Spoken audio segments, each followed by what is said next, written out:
സംസ്ഥാനത്ത് മഴയുടെ ശക്തി കൂടുമെന്ന് കാലാവസ്ഥാ നിരീക്ഷണ കേന്ദ്രം. ഈ ജില്ലകളിലുള്ളവർ സൂക്ഷിക്കുക. വരും ദിവസങ്ങളിൽ അവധിയില്ലെന്ന് ലഭിക്കുമോ?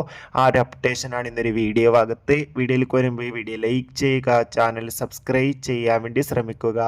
കേരളത്തിൽ ഇന്ന് തിങ്കളാഴ്ച അത്യാവശ്യ തോതിൽ ഒരു മഴയായിരുന്നു ലഭിച്ചത്. വരും ദിവസങ്ങളിൽ കനത്ത മഴയ്ക്ക് സാധ്യത ഉണ്ടാകുമെന്നാണ് കാലാവസ്ഥാ നിരീക്ഷണ കേന്ദ്രം അറിയിച്ചിട്ടുള്ളത്. അതുകൊണ്ട് തന്നെ എല്ലാവരും ജാഗ്രത പാലിക്കുക. ഇന്നും കണ്ണൂർ, കാസർഗോഡ് ജില്ലകളിൽ ശക്തമായ മഴയായിരുന്നു പെയ്തത്. അതുകൊണ്ട് തന്നെ ഈ ജില്ലകളിൽ മഴയുടെ ശക്തി ഇനിയും കൂടാൻ സാധ്യതയുണ്ട്. ഒറ്റപ്പെട്ട മഴയ്ക്കാണ് സാധ്യത ഉണ്ടെന്നും കാലാവസ്ഥാ നിരീക്ഷണ കേന്ദ്രം അറിയിച്ചിട്ടുണ്ട്. അതോടുകൂടി നിലവിൽ വിദ്യാഭ്യാസ സ്ഥാപനങ്ങൾക്ക് അവധിയൊന്നും പ്രഖ്യാപിച്ചിട്ടില്ല. നാളെ ചൊവ്വാഴ്ച ദിവസം ക്ലാസുകൾ ഉണ്ടാകുമെന്ന് കൺഫേം ആയിട്ടുണ്ട്. ഇനി മഴ കാരണം അവധി ലഭിച്ചാൽ ആ ഒരു അപ്ഡേഷൻ നമ്മുടെ ചാനൽ ഭാഗത്തിലൂടെ നിങ്ങൾക്ക് എത്തിക്കുന്നതായിരിക്കും. ആ ഒരു വീഡിയോ നിങ്ങൾക്ക് പെട്ടെന്ന് ലഭിക്കാൻ വേണ്ടി ചാനൽ ഇപ്പോൾ തന്നെ സബ്സ്ക്രൈബ് ചെയ്യുക. കൂടുതൽ അപ്ഡേഷൻ കിട്ടാൻ വേണ്ടി ചാനൽ ഇപ്പോൾ തന്നെ സബ്സ്ക്രൈബ് ചെയ്യൂ. അടുത്തൊരു വീഡിയോയിൽ കാണുമ്പോൾ എവർക്കും ബൈ.